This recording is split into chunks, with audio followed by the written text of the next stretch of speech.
الحمد لله والصلاة والسلام على رسول الله اما بعد.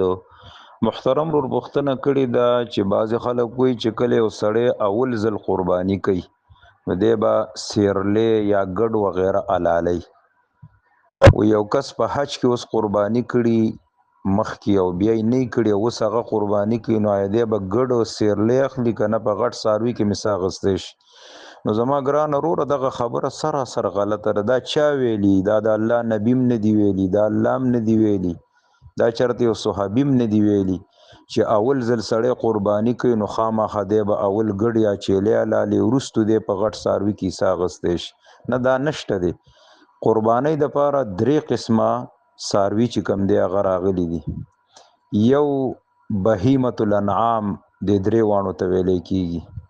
په دې کې د ټولو نه وړوکې څاروی چې کوم دی هغه ګډان او چیلي دي، او دغه رنګ درمیانه چې کوم دي هغه غویان، غواګانې، میښې، سنډاګان دي، او غټ چې پکې کوم دی نو هغه اوښان دي.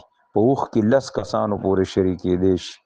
کوم چې مطلب غواګانې، غویان، میښې، سنډاګان دي، دې کې 7 کسان شریکېدی شي. او دغه رنګ کوم چې ګډ او چیلی نو دا په یو کس باندې کېږي. غوره او افضل قرباني دا ده چې یو سړي له الله وس ورکړي نو چې دی په ګډ باندې قرباني وکړي، ځکه رسول الله صلی الله علیه وسلم به خپله ګډ باندې قرباني کول خوښول. انس ابن مالک رضی الله تعالی عنه وایي چې ضحى رسول الله صلی الله علیه وسلم بکبشین املحین اقرنین.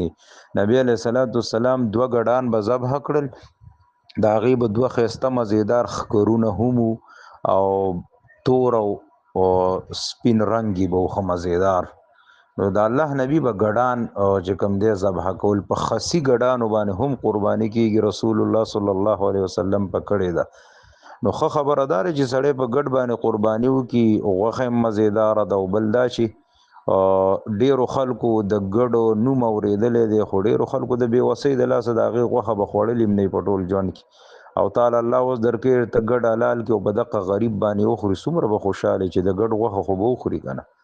خو که یو سړی وایي چې نه د ګډ وس زما نه کېږي، ګډ ګران دی او زه پیل ځل قرباني کوم، نو دی په دغه نورو څاروو کې هم ځان نه حصه او برخه نیولی شي. دا نشته دی چې یو سړی اول ځل قرباني کوي دی به سیرلی یا ګډ حلالوي، وروستو پکې خیر دی بیا غټ څاروی حلالولی شي. نه، بس ستا مرضي ده. که ته ګډ او چیلی اخلي نو دا ښه خبره ده. ګډان د نبی علیه السلام خوښ وبس هم د الله د نبی هغه شی ذبح کړه چې د هغه خوښ وس او طاقت دې کېږي. او که نه نو ته په غټ څاروي کې هم حصه نیولی شي.